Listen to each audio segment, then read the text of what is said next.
What is up, land of the internet? This is JP from Fave Chronicles coming to you live. Woo! We got the live stream fully going, and guess what we're going to talk about tonight? That's right, the Raw 25th anniversary is coming this Monday, so let's get that ball rolling.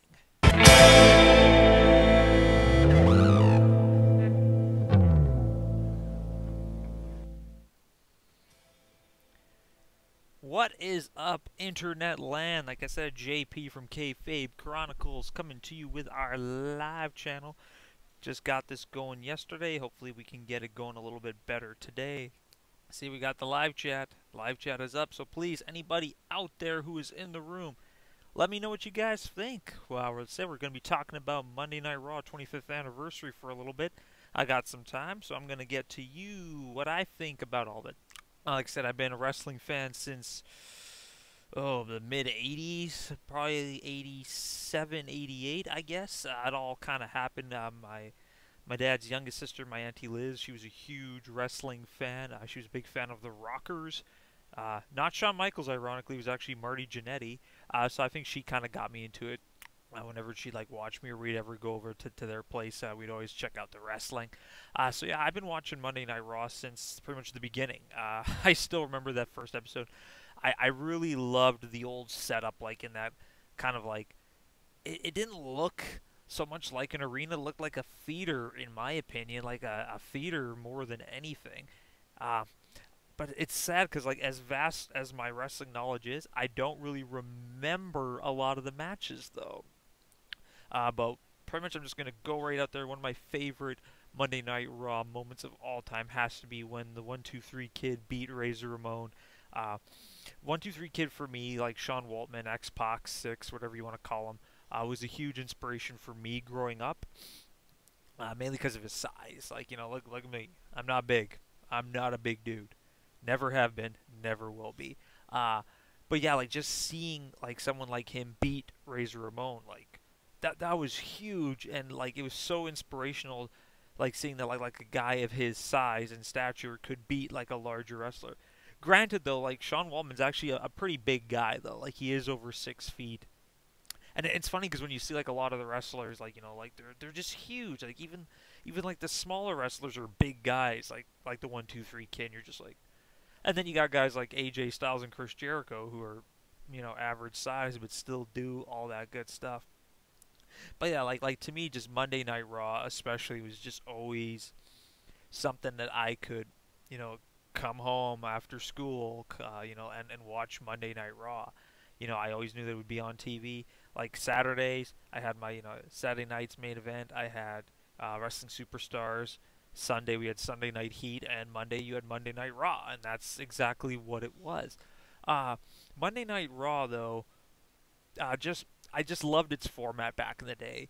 I'm a big fan of the mid-'90s era, as I like to call it, the cheesy gimmick era. You had your every wrestler had a job outside of wrestling for some reason. You had Duke the Dumpster Drosy was a garbage man, TL Hopper was a plumber, Man Mountain Rock was a musician, the Goon was a hockey player, Abe Knuckleball Schwartz was a baseball player, Mantar was a mythological beast. Yeah, I went there. But I just really loved that era of just the cheesy gimmicks, and the thing I loved most about old Monday Night Raw was the jobbers. Every week, I love that WWE now is going back to the local talent aspect, so you don't see the same matches every week, back then it'd be the Berserker versus Reno Riggins, and you're oh, Reno Riggins is gonna lose, oh, Barry Horowitz is gonna lose. Oh, Sean Taylor's going to lose. Just all these just regular jobbers. You knew we were going to get the crap kicked out of them. But it was fun just to see, generic happy guy in tights. Looking all forward to it. And that's what I loved about Monday Night Raw, is that even though it was repetitive, you still got, those cheesy matches. But then you would have your title matches. You would have your maintaining feuds going on and on. One feud that really comes to memory, and it's still, I still laugh every freaking time I think about this, was the I'm just laughing now. The Ministry of Darkness Undertaker, like that was cool. Don't get me wrong, like that was awesome. That theme music was cool. But when you found out that the leader of the Ministry was like Vince McMahon the entire time, it was me, Austin. It was me all along, and just everybody's face is like, oh, it was essentially like everybody's reaction when Roman Reigns came out last year at the Royal Rumble number 30. Just everyone was like, ah. But yeah, like just Monday Night Raw.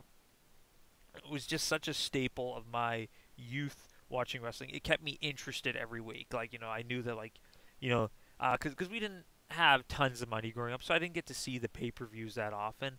So I knew that, like, the one consistent wrestling that I would have every week would be Monday Night Raw and SmackDown, and like just those weekly programs. Like, yeah, I like SmackDown, don't get me wrong, but like Monday Night Raw was like the show. And even like now, I still watch Monday Night Raw. Even though, yes, I've admitted in previous videos it sometimes feels like a chore because it is 3 hours, and like it's just sometimes it's just repetitive. I do like what they've been doing lately in regards to Monday Night Raw, and that is, just like putting it out as trying to bring back the cheesy jobbers and trying to like push out the storylines as long as possible. I'm a fan of storylines with builds, storylines that take weeks and weeks and weeks to grow. Like you could start a feud in January and have it end at Survivor Series, and I would be okay with that as long as every week it holds water. And that's what a lot of the Monday Night Raw stuff that I remember growing up like had for me. Another thing I remember like Yokozuna making his debut at the first Monday Night Raw. See, I'm kind of remember that. And just, like I never saw anybody that big. Like I remember seeing like like One Man Gang and like Earthquake and Typhoon and stuff. But like Yokozuna was something different, and he moved so damn fast. It kind of sucks what happened in regards to like just his health over the years. Like he put on more weight, and unfortunately he wasn't able to perform in the ring as well as he did. Wow, that's fun. I'm just bringing back all my old school wrestling stuff. So, like I said, I've been watching it a long time. I love everything about it. And I'm looking really forward to the Monday Night Raw 25th anniversary. They're bringing back some of my favorite old school people, like the Prince of the whole Attitude Era is coming back. You got Undertaker's coming back, Stone Cold, Jim Ross, Jerry the King Lawler. Some of the old school ladies are coming back. Lita, I heard's there. Michelle McCool's going to be there. Um, it'd be really interesting to see, because Royal Rumble's the following week after that, so they're just kind of dangling that carrot, like showing, oh, here's who might make some returns. Here's who might make some returns. Don't y'all worry, I'll be giving my Royal Rumble live stream predictions video, hopefully just before that. Of course, me and my buddies will be getting together doing the famous Fireball drinking game at the Royal Rumble that we do every year. And yeah, that's pretty much all I got. Like I said, I'm still working the tweaks out on this whole live stream thing, but I'm having a ball. It's fun. I like seeing myself move and all this crazy stuff, all that good stuff. So yeah, I don't think anybody was here in the room. At least I didn't see anybody in the chat.